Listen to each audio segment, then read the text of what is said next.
Final hour overdrive continues. TSN 1050 now up on TSN 2. Brought to you by Fando, bringing you everything from the opening line to the final score. Brian Hayes, Jamie Noodles, McLennan.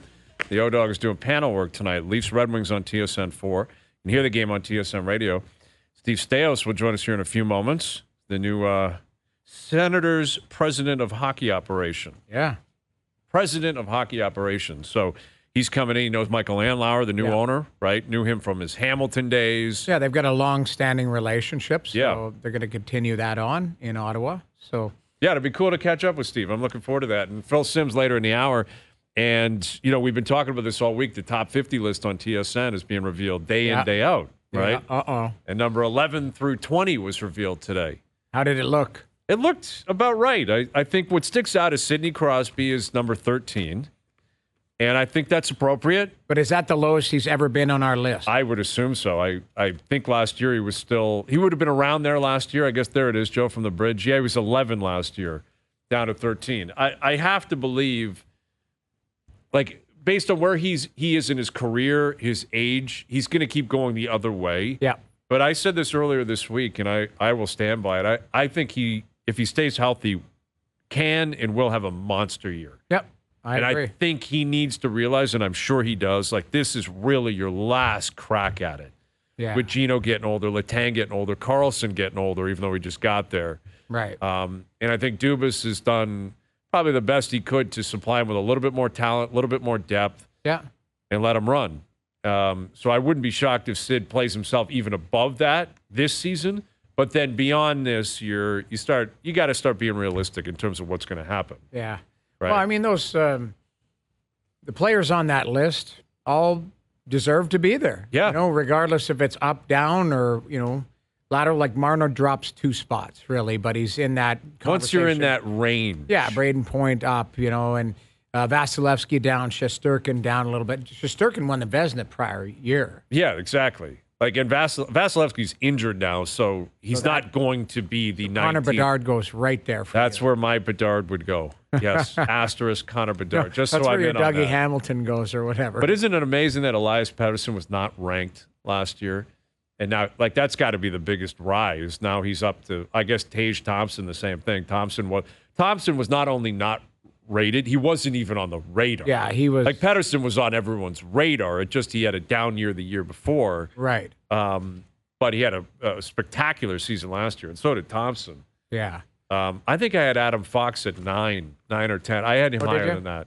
Yeah, I think he's a phenomenal player. He is. He's a great player. If you look at it, you know, Jason Robertson coming up from 44, like Did he have 60 legit. goals last year? No, I don't think Just to 60, shade on, but he had 50 plus. Yes, he did. Like, he was one of the top goal scorers in the league all season long. Like, I thought he might have gotten some love for the Hart. Yes, legitimately, considering Dallas. He had such 46 a great goals season. last year, but it had 109 points. Yeah, I thought he hit 50.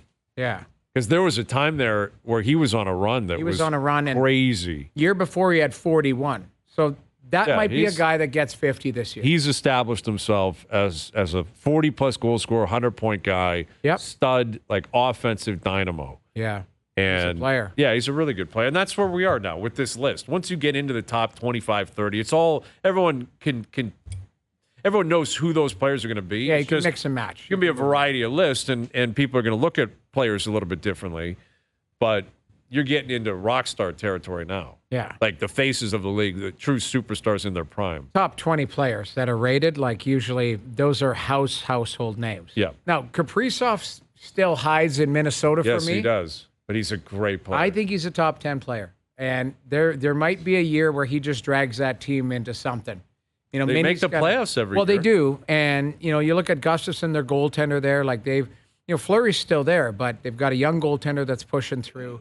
They're still battling the cap, right? Parisi and Suter's numbers, like, that's an ugly number. And Bill Guerin's sticking with it, so it's impressive. It gets uglier and uglier. Yeah, those it does. Parise and The buyouts. the buyouts, the Suter buyouts, absolutely. All right, the Leafs season opener is next Wednesday, October 11th at Scotiabank Arena. If you heard the season opener keyword announced this morning during First Up, call us right now at 416-870-1050. 416-870-1050. The first caller through with the correct keyword wins a pair of tickets to see the Leafs take on the Habs next Wednesday. And listen to TSN 1050 next Wednesday for full game day coverage starting at 7 p.m. right here on TSN Radio. All right. 416-870-1050. Call in with the keyword. You're going to see Toronto play Montreal opening night.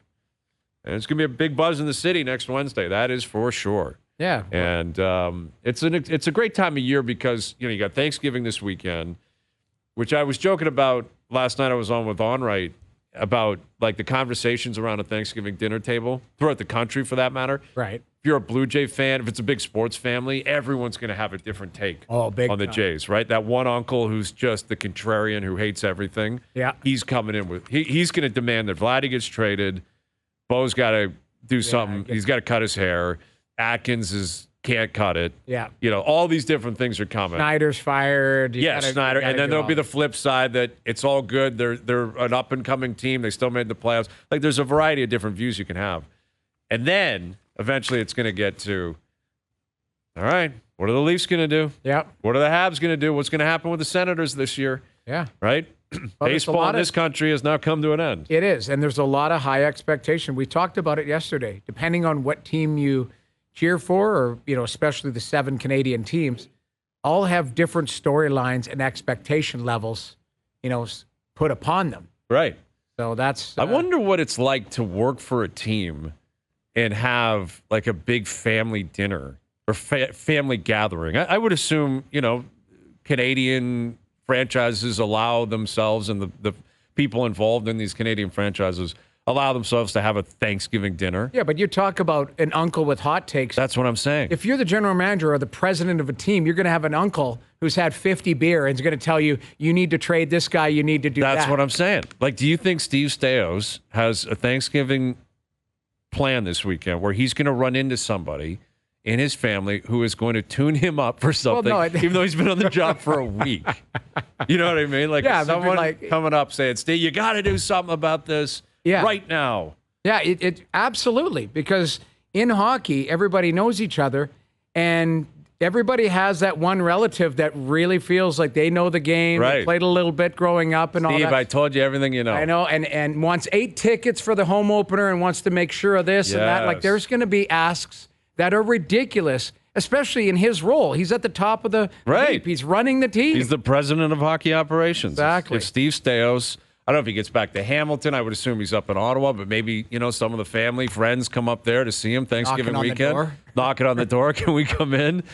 I want tickets, and I've got to take on Stützle. Tim Stützle, signed jersey. Yeah. Can you deliver that? And DJ Smith, I want to have a word with him, too. Yeah. Because I was a coach when you were growing up, but I taught you everything you know. Exactly. That's what I think is going to happen. All right, here he is. Former NHLer. Long-time NHLer, 1,000 games in the NHL. Yeah, really. Former teammate of yours. Well, yeah, I mean, he might have chewed on a few minuses, unfortunately, because of me. But, sure, he still made it. Yeah, it still all worked out in the end. And he's the new president of hockey operations with the Ottawa Senators. Here's Steve Stais. Congrats, Steve. How you doing? I'm doing great, guys. Thank you very much. Yeah, thank you for doing this. We were just wondering if you're going to have a Thanksgiving dinner this weekend and invite family members that will show up and give you their opinions on what you have to do in Ottawa. Oh yeah. Yes. I heard you guys talking a little bit as I was on hold there, and I didn't know that you knew my family that well. Yes, exactly. I think every Canadian family is the same before the hockey season, right? Like, I'm sure you're going to get a lot of advice. Yeah, isn't it great, the passion here in Canada? And, it's an exciting time for our team. And, we're looking forward to getting going here. And myself, and, it's personally, I couldn't be happier, more excited to be in the role that I'm in. Steve, you got a long relationship with Michael Andlauer. Do you apply, what you learned in Hamilton kind of to your new role and what you're going to do in Ottawa? I think, yes, Noodles. Like, I think a lot of the same principles, just on a different scale.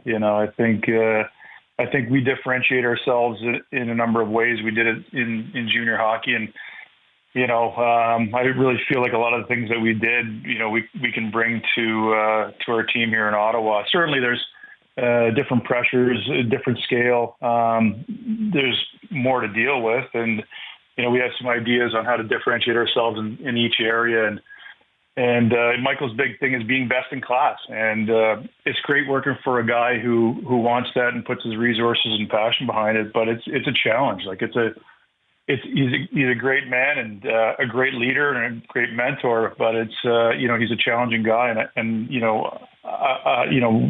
I think that's why we had so much success, is that we were never satisfied with anything that other than trying to be the best.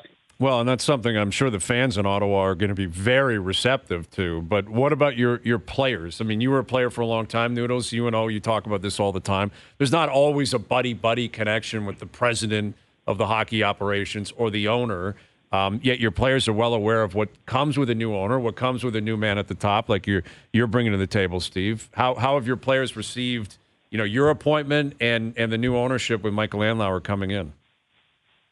Yeah, well, I mean, it's been a bit of a challenge, to be quite honest, as far as timing, right? I mean, I'm kind of rolling in here in, end of September, top of October. It's a little different if you have, some time in the off season to be able to get to know your players and spend some time. But this last week, since I was, announced on Friday, I've had some good time with the group, and we were out east in Halifax, and then we had a team builder the next day. So getting to know the guys a little bit, and but I do want to say that it is. I think it's in my mind anyway. It's a little bit different than kind of when we were all playing and growing up, and you have a coach and a manager, and there wasn't that bond or relationship or the communication in particular. And so I'm accessible to the players, and I think we create that culture of communication.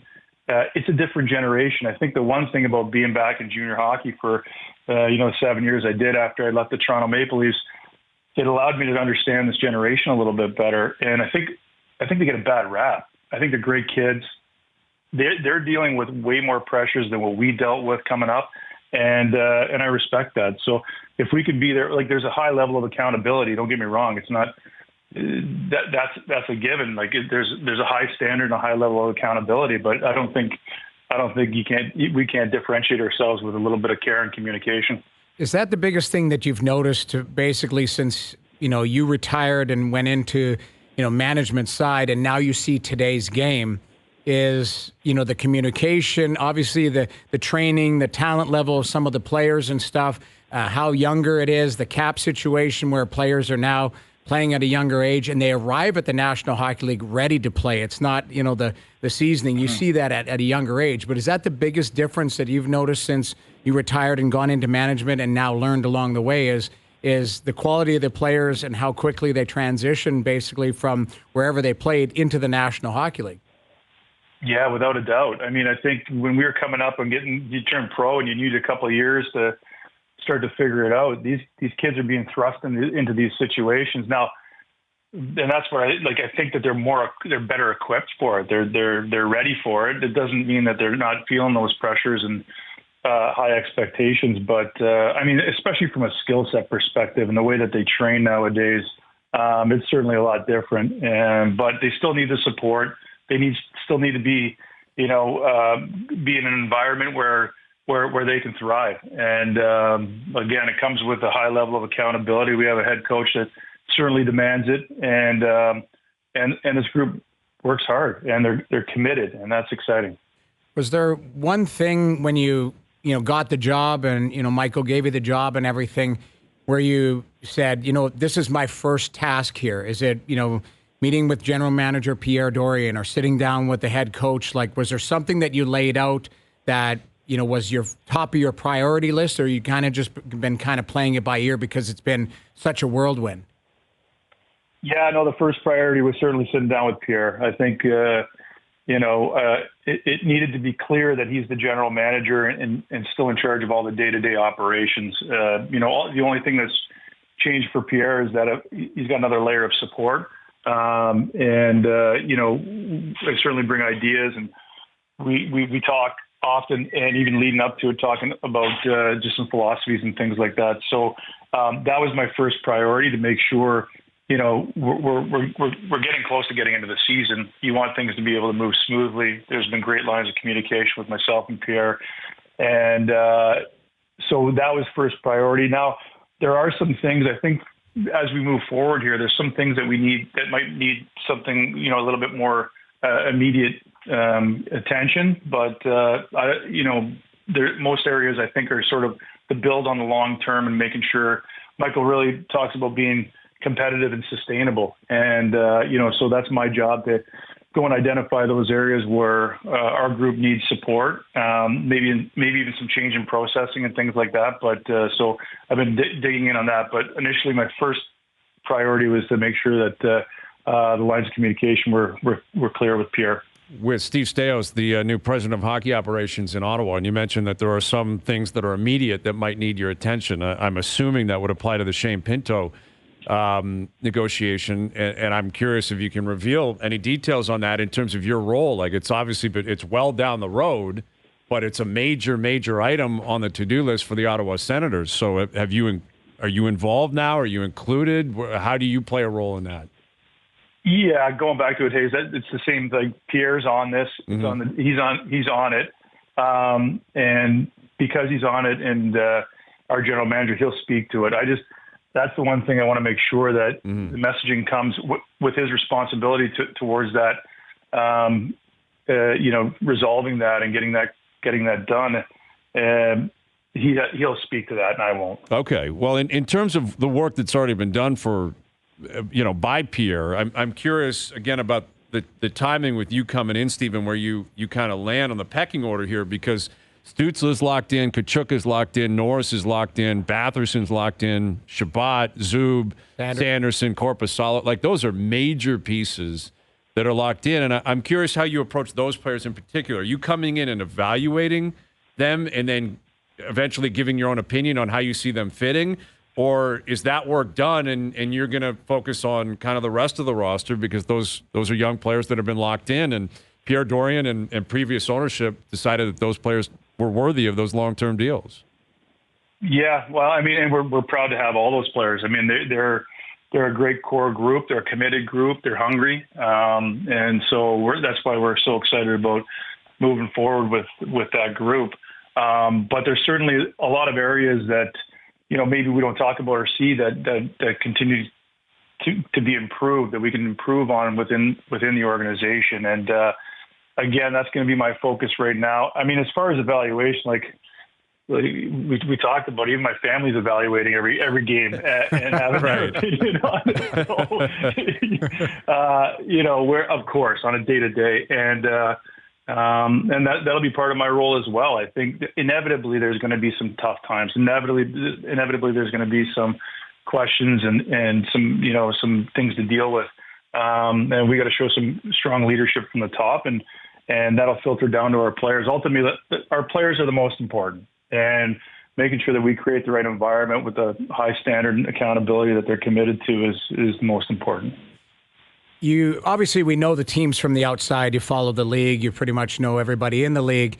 Is there anything or anybody that surprised you early on? Like, you get around, all of a sudden didn't realize Brady Tkachuk was that big of a man, or Jacob Chychrun, how, shredded he is. Like, was there something where you lay eyes or you meet somebody and it kind of pleasantly surprised you, or surprised you in a different way? Yeah, I mean, they're impressive. I mean, this young group's impressive. I think we actually going back to not just this week, Noodles, but when I was with the Oilers last year and we came into Ottawa, and you watched Tim Stützle go head to head with the best player in the world and not back down for a second. And you realize that at that time this kid's got the mindset that it takes. The skill set's always there, but the competitiveness and I don't think there's one thing that really kind of blew me out of the water. But going back to even at the beginning of it was kind of the midway point of last season when we played them, and they have potential. But it's interesting. So that the team hasn't made the playoffs for the last 6 years. We have these good young talented players, and we're excited about them, and they're locked in. And now, how do we get that to the next level, right? And it's the National Hockey League. Every single team is doing the same thing, and that's the beauty about it, and the competitiveness, never mind across the league, but even within our division. How do we break through? And that's what we're most excited about. With Steve Staios, well, that's it, right? We're obviously focused on that division a lot here in Toronto, and the Leafs are expected to be good. Boston was historically great last year. Tampa's been the cream of the crop in the NHL for a number of years.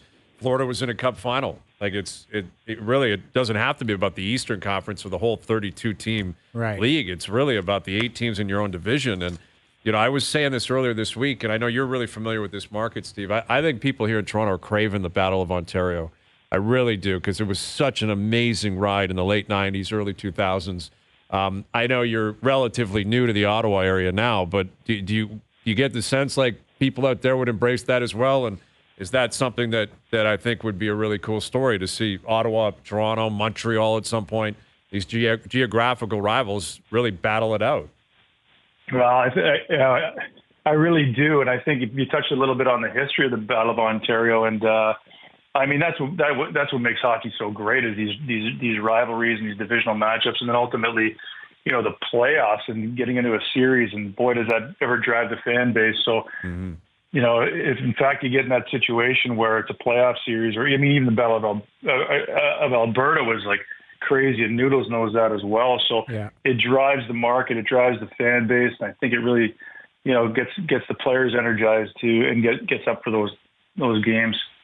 Well, it gets started in only a few days. It's going to be a fun ride this season for sure, and a lot of eyes on Ottawa. A lot of people are picking you guys to get back into the dance, and it's going to be exciting. So congrats on the new gig, Steve. We really appreciate you finding time for us today, and hopefully we get a chance to do it again down the road. Thank you for this.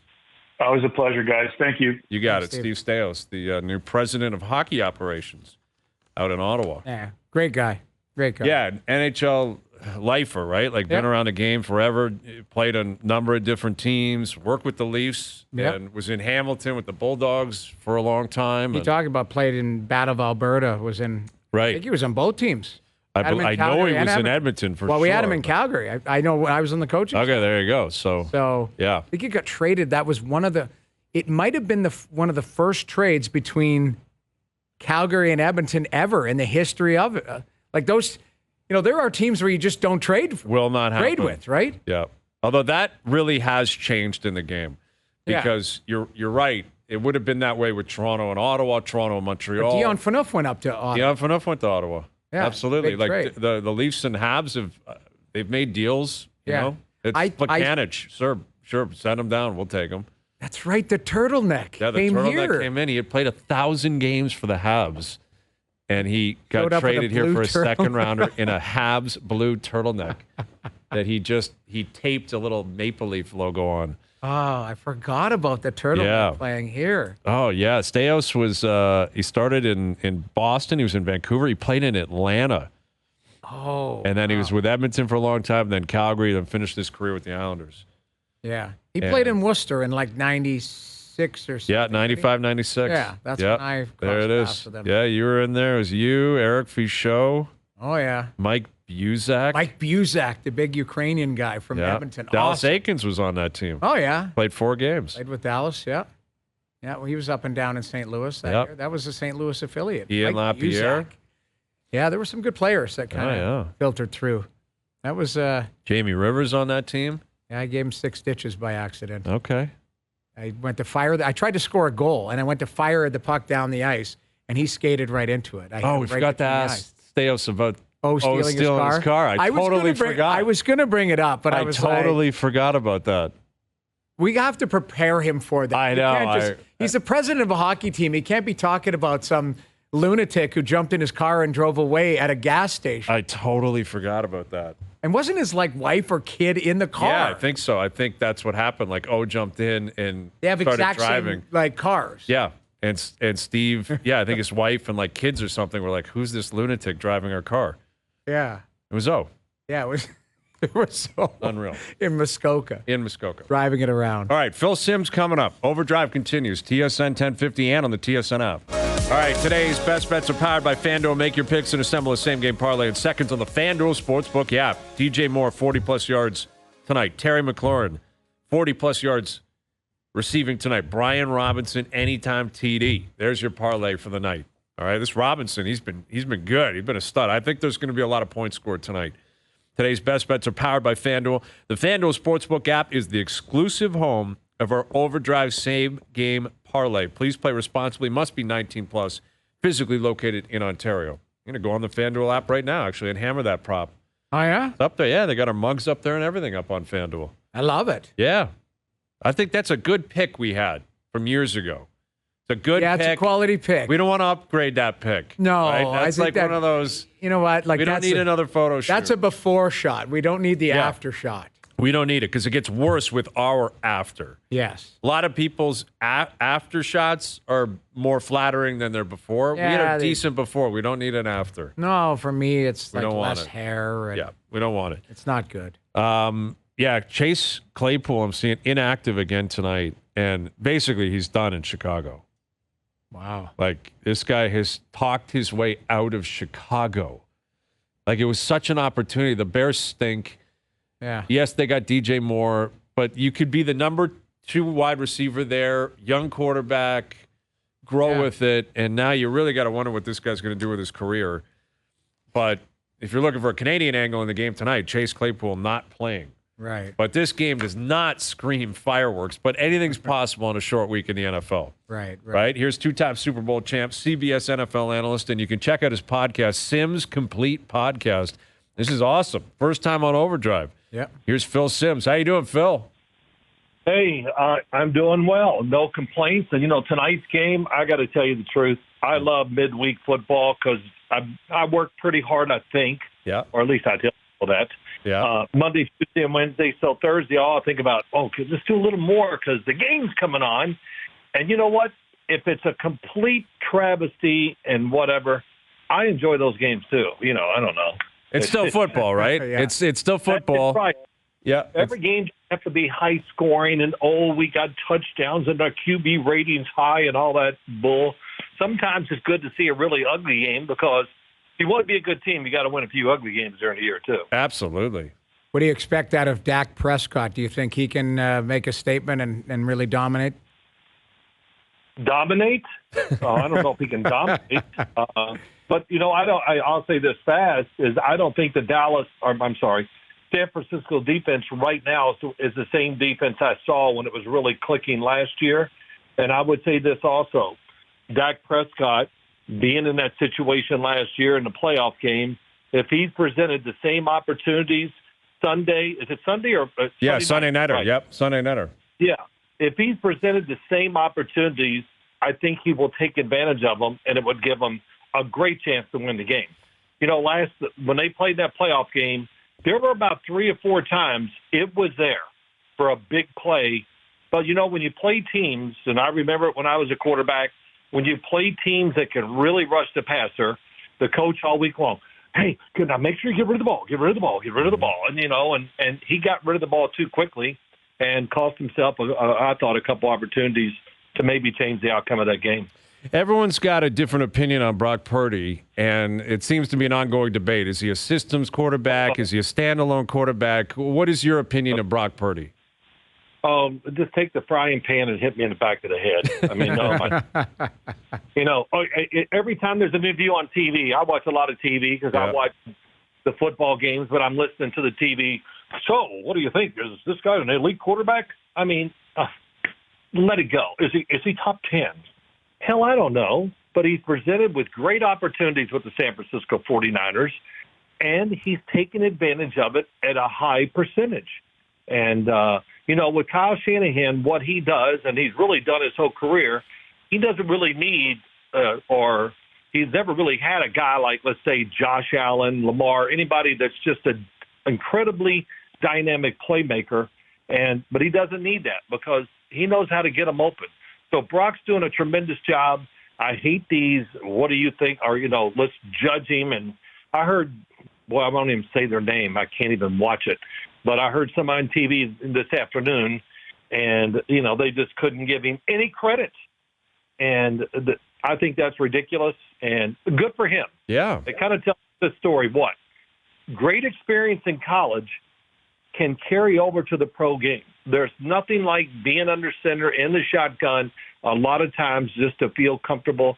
It usually takes a little bit to get used to the athletes you see on the field in the NFL.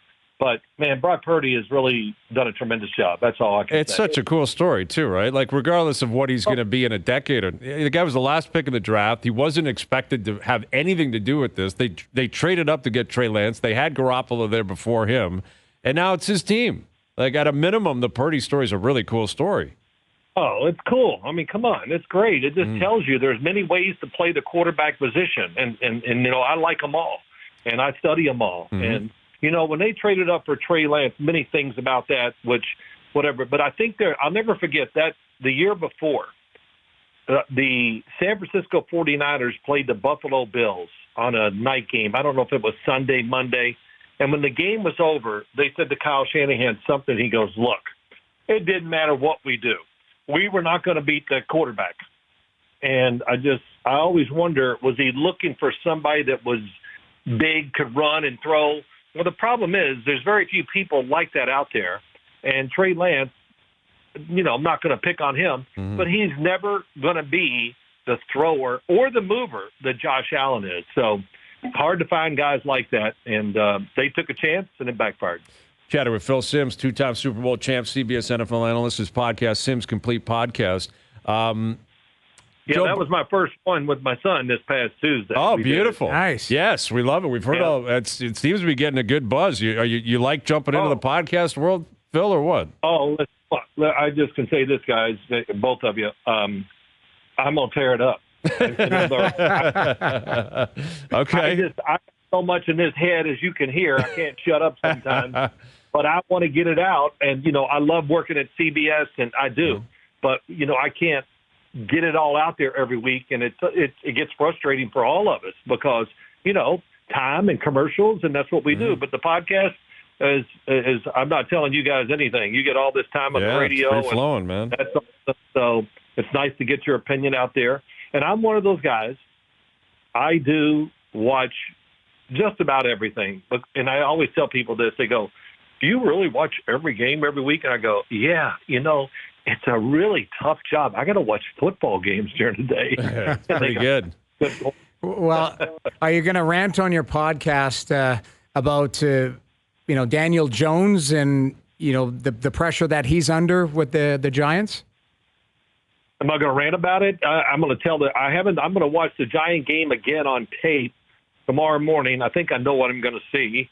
It's a train wreck. Yeah, you know, but I played in 1980 almost in that exact position. We were horrendous.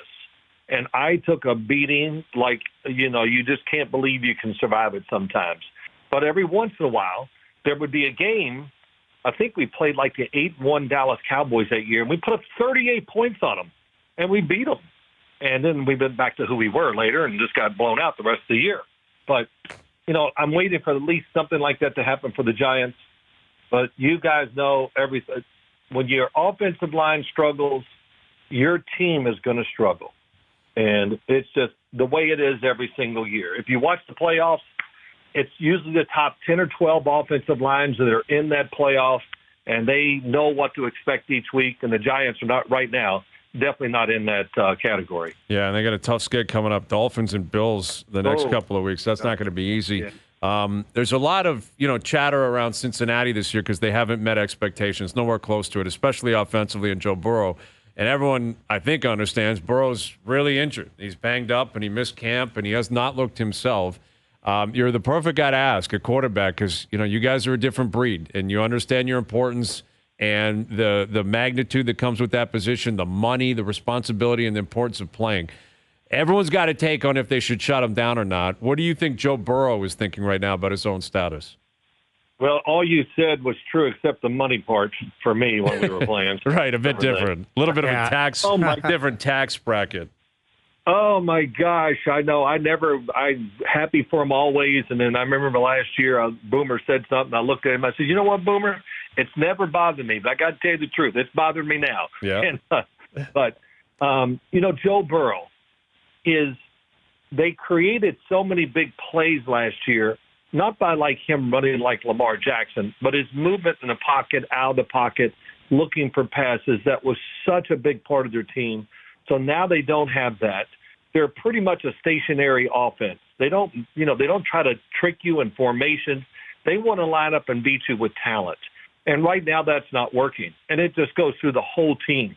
Now they can't pass. The defenders even know it. I've heard some of the quotes from guys that played him last week in Tennessee. Like, they know he can't move very much. So they just go, and they're not worried about rush lanes and stuff like that. And it's hurting their defense, which I think is pretty solid, but it can't even show that either. So it's a big a tight spot they're in. And Joe Burrow, look, he got paid. He's the quarterback. And I'm just telling you, that's what they expect when you talk about NFL franchises. I would play games. I go, I have no business playing, but they didn't even think twice about it. Parcells would just, he didn't even ask me if I was ready to go. He just, my God, you're playing, and you better play well. Tim, I don't want to hear about no excuses that your ankle hurts or something like this. So I said, hey, can we play the game first before I come up with excuses? But, right. Yeah, but that's just expected, and it's really tough, and he's just trying to hang in there to see if he can not get injured anymore and get back to who he really is and give him a chance. But, man, this league's tough, and it's hard to make comebacks in the league, that's for sure. You mentioned Bill Parcells, and he had so many incredible quotes, throughout his career, and was always at the, kind of front of every single game and rivalry. And you got a situation this week where the Jets are in Denver playing the Broncos. So Nathaniel Hackett, the OC for the Jets, making his return to Denver against Sean Payton, the new head coach of the Broncos, who carved him up publicly on the record.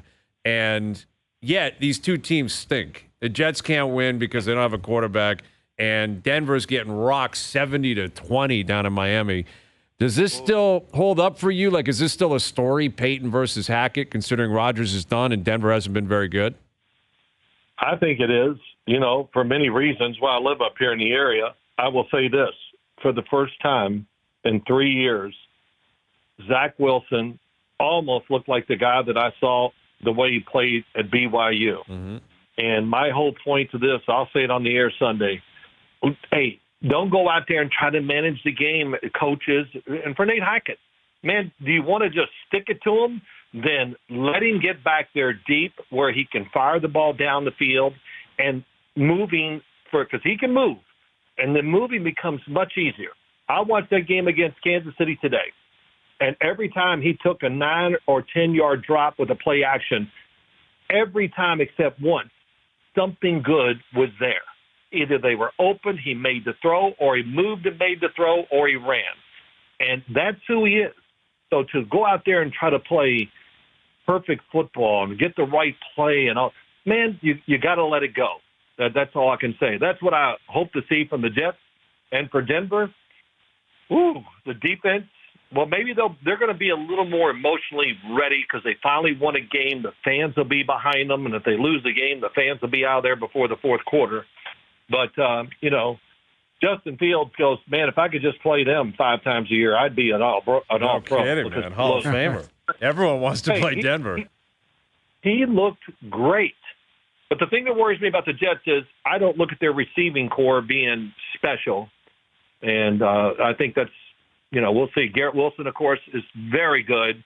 But I just don't think there's other weapons there to really take advantage of sometimes when you throw the football. But I'm anxious to see it. So I'm pretty excited about it, to be honest, as you can hear. Absolutely. Yeah. Absolutely. He is 2-time Super Bowl champ, CBS NFL analyst. Check out his podcast, Sims Complete Podcast. He is Phil Sims. Phil, enjoy Week 5 and beyond. We really appreciate you doing this, and good luck with the podcast. Oh, well, listen, thank you. I got to put one real quick thing in there. Yep. The Chad. Yes, Chad Kelly, your guy. We love Chad up here. He's killing it in the CFL. We call him down here in northern Jersey. Everybody knows him. Everybody loves him. And he must have worked out here. I don't know. I saw him throw more this offseason than any human I've ever watched. He works really hard, and I got more film on him than anybody on my phone. I got to start erasing some of it. But I'm so glad it's going well, and I'm glad you guys are having a winning season. He's doing great, and the Chad, that's what we all. The Chad, yes. They're going to win, and he's going to lead them to it. I'm telling you. The Argos have been the best team in pro football. That includes the NFL. They are the best team in the Canadian Football League by a mile. Oh, I love it. I love it. So I'm really happy for him. And listen, you guys, thanks for having me on. I sure appreciate it. We appreciate it as well. Thank you. There he is, the great Phil Sims. Yeah, Chad Kelly's really close with the Sims family. Yeah. And Well, Chad's always down there throwing and working out in the offseason. I've got tickets. I'm going to the playoff games. My son has demanded, and I'm into it. Tomorrow night's the 150th anniversary game. 150 years the Argos have been around, which is amazing history. And yeah, they're going to the playoffs and obviously home field, right? Like you know what's coming. That Eastern Final is going to be down at BMO. Do we know if the Chad is playing or not? The Chad will be playing. Yes, the Chad will be playing tomorrow night, as far as I know, because of the magnitude of the event, right? Like it's a big celebration tomorrow night down at BMO Field. And I think the weather's supposed to hold up. I think it's supposed to be pretty nice. Well, hopefully. Yeah, exactly. But yeah, Chad Kelly's been great and signed that extension. There you go. He's locked in here. Quinn, you got to give him a Kelly jersey. I do have to. I got to get a. They got great gear. You know what? The baby blues that they wear, like Dinwiddie wears on the sideline, is an awesome look. And the look is great. The whole experience is amazing. Yeah, they do a great job. I loved it. They do a great job. You know, although BMO Field's amazing too. It's a great spot. It really is. Like I haven't obviously been to a soccer game there, which I think I should. Just World to take Cup. in the whole Get there for atmosphere. the World Cup. The whole atmosphere, I feel like that's a different story. That's a different layer. Bit of a different beast. Yeah. But I'm taking it in. All in. There you go. Argos playoffs. Yeah. Noodles will be down there. All right. TSN 1050's Leaf lineup is your chance to win Leaf tickets every week, all season long. Every weekday, we will announce a current or former Maple Leaf player. On Fridays, you'll have a chance to call and name the Leafs lineup of the week. That means you got to name all 5 players in the lineup, and you'll score a pair of tickets to an upcoming Maple Leaf game. Today's player, Michael Bunting. Whoa. Michael Bunting, former Maple Leaf Michael Bunting. This week, we're giving away a pair of tickets to see the Leafs take on the Wild on October 14th. So today's player is Michael Bunting. We'll come back and put a cap on today's show. Look ahead to Leafs, Red Wings tonight. Overdrive continues. TSN 1050 and on TSN 2. All